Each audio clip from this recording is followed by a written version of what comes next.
I analyzed a list of top 30 Pokemon of each region in a popularity poll, and I saw some essential Pokemon absent from the list for the second time. Now, for all my regular viewers of the channel, I did this before with the Kanto, Johto, Hoenn, and Sinnoh region, and I told y'all we'd be back.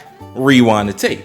This is a two-parter. Why? Two things. There was a lot of regions, one, and two, there's a lot of upsets. So we need to take our time with these 4 regions. See what I'm saying? I made good on my promises to y'all. For consistency, I use the same popularity poll that I used in the last video. You know, the one where the people taking it violently threw themselves down the steps before taking it, I presume. Yeah, that's the one. And again, I can't choose a legendary. I can't choose a Pokemon that has the evolutionary line on that poll. So for example, if Sandile was in the top 30, I can't pick Krokorok or Crocodile. And yeah, I have to pick an underrated Pokemon that missed the top 30 in the popularity poll for an underrated Pokemon list that I'm bringing to y'all today. Hey, what's up y'all? It's the Bread Show, bringing y'all another Pokemon video today, another Nintendo video today. It's a lot going on right now, all right? It's prom, there's graduations going on, there's finals, allergy season, and everybody needs something a little light for their spirits today. So I'm coming back with another video for y'all. So let me know if you think all these Pokemon are under, over, or properly rated. First off, for the Unova popularity poll, Chandelure came in first with 51,000 votes. So that should set the tone for how phony this list finna be. And because this popularity poll seemed a little phony with that type of start to it, I decided that maybe I'll get a little cheat too, because this Pokemon actually got better after Gen 5. Factually, because it got a raise in its base stat. I'm talking about Gigalith. Started out at 505 in Gen 5, then Gen 6 and onward, it moved up to 515. Yeah, very punctual. Next time you people get a chance to take a Pokemon popularity poll, put Gigalith and Alakazam on that hoe for me. But I also don't think the Unova Selection is too cheap, because the poll was taken in 2020, and that's far after Gen 5 or 6 for that matter. In Gen 5, Gigalith was just a perfect example of a good Pokemon that you could get in the start of a game. Pokemon tried a little soft reboot in Gen 5, so Gigalith is for all those kids out there that didn't find a trade partner for their Geodude to turn into Graveler to turn into Golem in the previous games. Rock types don't usually get a lot of love, and to be honest with you, not even from Pokemon. I mean, they're usually never going past the first gym and they have hella weaknesses, but you could say that Gigalith is a diamond in the rough. It took me a while to warm up to Black and White anyways, because the game's nixed every other Pokemon that we knew and loved in at least the first iteration of the series, of the Black and White series. And eventually I warmed up to Pokemon like Gigalith. But with all that being said, I never warmed up to Pokemon like Emboar, which, to be fair, missed this list also. It's built like a tank, but it's more like a glass cannon, because it's only got its two main stats is attack and special attack, leaving no defense, which, just looking at it, doesn't seem like that should be the case, but it is. He's built like a gentle giant that doesn't stand on business for real. Starters are usually a lock for making the top 30 of a popularity poll, but somehow I'm still not surprised that Emboar missed it entirely. Sorry, I had to bag on Emboar a little bit. Now, like I said, starters usually make this list some way, somehow, but some way, somehow, Chespin and all of his evolutionary lines missed this list, but I'm choosing Chespin for most underrated, specifically Chespin and not Chestnut, or the middle one that started with a Q. I guess Chespin was overshadowed by 2 other good starters like Trico in Gen 3. And speaking of types that don't get too much love, they did grass types pretty well with this one right here. Now, some starters are forgettable, like Sobble. But Chespin ain't that. And the final evolution is pretty good, even if they made a better version of it with Rillaboom in later series. Now, kind of sticking on the topic of starters that made the popularity poll list, for the Alola list, Primarina somehow made it. So if Primarina made the Alolan popularity poll top 30, then I don't know how this Pokemon missed it entirely. I mean, you know, it ain't a starter, but anyways. For those who didn't like my diamond in the rough wordplay from before, the Pokemon Company is coming with some of their own puns. Palisand. Now, did that alone motivate me to put Palisand on this esteemed New York Times-esque underrated Pokemon list? Well, I don't have to answer all your damn questions now, do I? But Palossand holds its own even without the clever nomenclature. Ghost and ground typing? Yeah, that's underrated for sure. Let me read this off to you. Psychic, ghost, electric, poison, rock, steel. All of these types, yes, are popular and competitive, but they are all types that Palossand has a type advantage over in Pokemon. That's 6 total. I mean, that's a lot. That's a lot that it's got going on there. And you may ask, how does a Palossand, do anything offensive? How does this Pokemon defend itself? Let me tell you.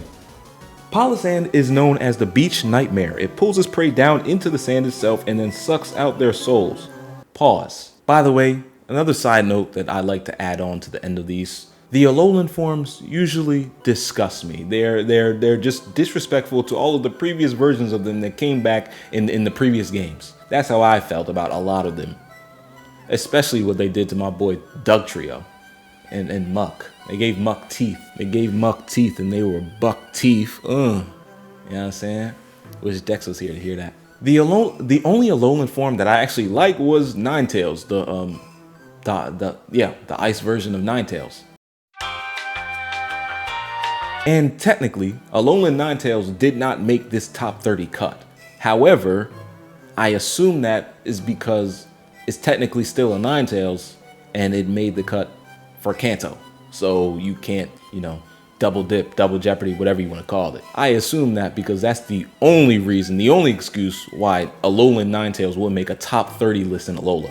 But we're going to stick with Palossand because, I mean, come on, it's a Palossand named Palossand. Speaking of disqualifying certain members from the underrated Pokemon competition, we will not be mentioning Urshifu for the Galar list because you ruined the game for us, at least in competitive. If you found one of these Pokemon, you could blow through the early ranks of competitive play, at least in the Scarlet and Violet. In my competitive videos that I have uploaded on the channel, you will see that I face these things a lot. Hopefully I can get some B-roll footage on that, so I won't look crazy. But every time I think about the Galar region, I just get that Gigantamax music stuck in my head. You know the one. You play a little bit of it. Oh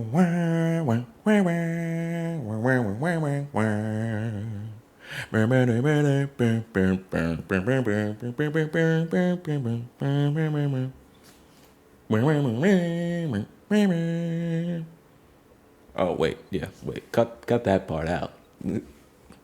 Yeah, just play the music. But that's a good thing. Generation 6 came like a bringer of death to the Dragon-type Pokemon type that we all know and love. But this Pokemon in the Galar region gets its lick back. For all Dragon types out there, Duraludon, the Steel and Dragon type. The Steel part of it knocks out every fairy that we couldn't compete with before and actually makes it a pretty formidable weapon. I don't know how this Pokemon misses the top 30 list. I mean, come on, it's Steel Dragon type. We know how well that goes after Generation 6. We also don't get too many Steel Dragon types anyways. And on top of all that, it's got a 535 base stat, which can take you pretty far, competitive or not. Not the farthest, but pretty far. By the way, why are Steel types strong against Fairy, but not Grass? Nah, that's a future video idea. So if you know that for some reason, don't ruin it for the rest of us seeking the information in the comment section. It even got a tough Gigantamax design, but you can only acknowledge that if you would have put this on the top 30 poll of Galar Pokemon. Come on, y'all. Be better. Be better. Be better. And finally, the Paldea top 30 Pokemon. You know what Pokemon missed the Paldea top 30 list? I don't know, because the popularity poll that I seen was not taken yet for Paldea. And for consistency's sake, I should wait. So part 3, maybe 2-minute video. You know what I'm saying? If I had to guess, the Pokemon that were most likely to be the most underrated is Koraidon. They gave it to us in the beginning of the game. Everybody got tired of looking at it. And then it's like, it's also got a weird system where you can't have it in your team, but also ride at the same time. Pause. So yeah, I think that Pokemon is going to go outside of the top 30, to be honest with you. They kind of got rid of the whole mystique of the legendary Pokemon. But yeah, y'all. thank y'all sincerely for watching this video.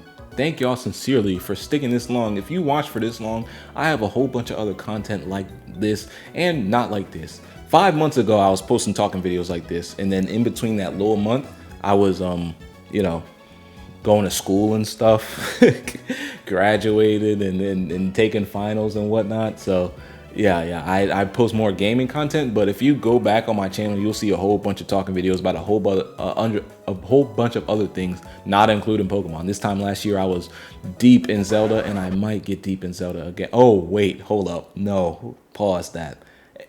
I might get deep into the Legend of Zelda again. But yeah, we got anime videos coming out. We got anime gaming videos coming out. Budokai Tenkaichi 4, if you ever catch me in stream playing that game sometime in the future, you will not be able to whoop me. Speaking of the streams, pop into the streams. You know what I'm saying? It'd be me and my boy Dex, me and my boy Jeff. Yeah, like I said, it's May. It's mid-May to the end of May, so a lot of people are graduating, prom dating, inaugurating, and a whole bunch of other stuff. So, you know what I'm saying? Just a little light pack. You know what I'm saying? Part 2 of a video that I promised you before. And like I said before, I make good on my promises. You feel me? You feel me? And I'm feeling good today. I'm feeling good today.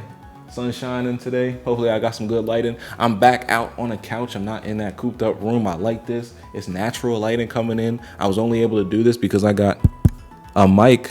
You know what I'm saying? A mic for Kyle. No mic. You feel me?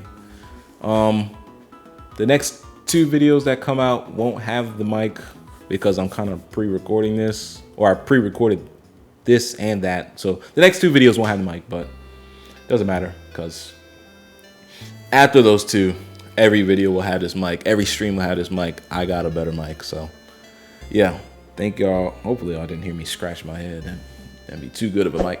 But yeah, thank y'all for watching. Spread love. Give inspiration in all you do. In all you do. Give inspiration in all you do. And peace out. W recording. W recording. W. I hope you had a good day as I had. You know what I'm saying? Stepping away from the mic. Welcome to the Crash Show. Take 2.